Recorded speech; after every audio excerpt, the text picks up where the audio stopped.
Oke, di sini saya akan membahas tentang fetal school dan fetal positioning. Yang pertama, saya akan membahas bagian A, yaitu fetal school atau tengkorak janin. Di sini ada pengertian fetal school.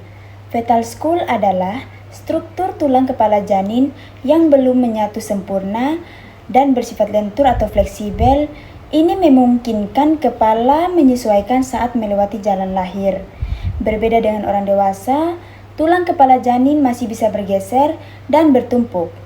Adapun bagian-bagian fetal school, A. Vault atau kubah tengkorak, terdiri dari tulang frontal, dahi, tulang parietal bagian kanan dan kiri, tulang oksipital belakang kepala, bagian paling penting dalam persalinan dan bersifat lentur. Ini yang paling sering diperiksa saat persalinan. Ada base atau dasar tengkorak, bagian terletak di bagian bawah kepala, keras dan tidak fleksibel, tidak berperan besar dalam persalinan normal. C. Face atau wajah, terdiri dari tulang wajah dan berperan jika terjadi presentasi muka atau tidak normal. Di sini ada sutura atau sambungan tulang. Sutura adalah celah antara tulang tengkorak. Jenis sutura itu terdiri dari 3. Ada sagittal terletak di bagian tengah antara parietal kanan dan kiri. Ada koronal terletak di antara frontal dan parietal, dan lambdoid antara parietal dan oksipital. Fungsi itu memberikan ruang untuk pertumbuhan otak. Maulage saat persalinan. Dalam pemeriksaan, bidan atau dokter meraba sutura untuk mengetahui posisi kepala. Di sini ada fontanel atau ubun-ubun. Fontanel adalah ruang lunak di pertemuan sutura. Jenisnya ada 2, yaitu A. Fontanel anterior atau brekma. Bentuknya seperti belah ketupat dan lebih besar dan menutup usia kurang lebih 18 bulan. B. Fontanel posterior atau lambda. Bentuknya segitiga, lebih kecil dan menutup lebih cepat. Fungsinya memudahkan penyesuaian kepala, menentukan posisi janin saat pemeriksaan dalam, dan yang paling penting saat persalinan adalah fontanel posterior. Di sini ada diameter kepala janin. Diameter adalah ukuran kepala janin yang melewati panggul. Ada suboccipito brekmatica, diameternya kurang lebih 9,5 cm. Paling kecil dan paling ideal atau posisi fleksi. Yang kedua, occipito frontal. Diameternya kurang lebih 11,5 cm jika kepala tidak terlalu menunduk. Yang ketiga, mentum vertikal. Kurang lebih diameternya itu 13,5 cm. Sangat besar dan persalinan sulit. Semakin kecil diameter, semakin mudah persalinan. Berikutnya ada maulage. Maulage adalah perubahan bentuk kepala janin saat melewati jalan lahir. Ini terjadi karena tulang tengkorak saling bertumpuk. Tujuannya menyesuaikan dengan panggul ibu. Ciri kepala bayi bisa tampak lonjong setelah lahir normal.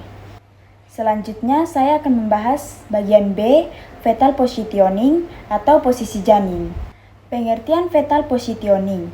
Fetal positioning adalah cara janin berada di dalam rahim menjelang persalinan. Ini sangat penting karena bisa menentukan mudah atau sulitnya persalinan dan menentukan jenis persalinan normal atau operasi. Istilah penting dalam posisi janin. A. Lie atau letak. Hubungan antara sumbu tubuh ibu dan janin. Jenis longitudinal sejajar, transversal melintang, dan oblique miring. Yang normal adalah longitudinal. B. Presentation atau presentasi. Bagian janin yang paling bawah atau dekat dengan jalan lahir. Jenisnya kepala, vertex, bokong, sungsang, dan bahu. Yang normalnya itu ada kepala vertex atau vertex. C. Position atau posisi. Ini menunjukkan arah bagian janin terhadap panggul ibu. Contoh ada LOA atau left occiput anterior. Ini yang terbaik. Ada ROA, LOP, dan ROP. Dilihat dari arah occiput atau belakang kepala. D. Attitude atau sikap janin.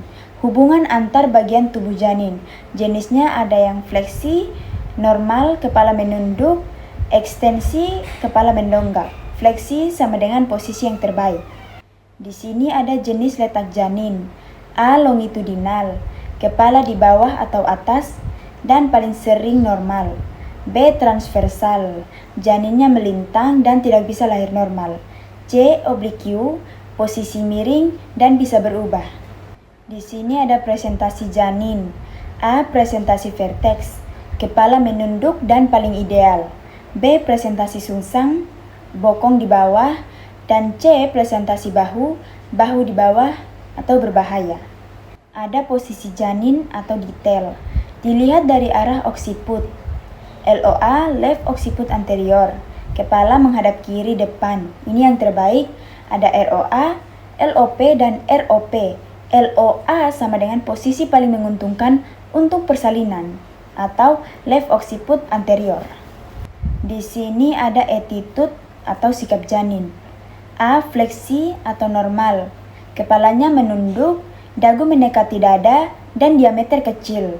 B. Ekstensi, kepalanya menongak, diameter lebih besar, dan persalinan sulit.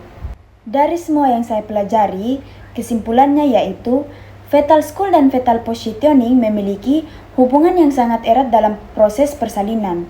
Fetal skull menentukan ukuran dan bentuk kepala janin, sedangkan fetal positioning menentukan arah dan cara kepala masuk ke panggul ibu. Jika posisi janin baik fleksi dan occiput anterior, maka diameter kepala lebih kecil sehingga persalinan lebih mudah. Sebaliknya, jika posisi tidak baik, diameter menjadi lebih besar dan persalinan bisa sulit. Intinya, kombinasi bentuk kepala yang fleksibel dan posisi janin yang tepat akan menentukan kelancaran persalinan normal. Oke, bye-bye. Terima kasih.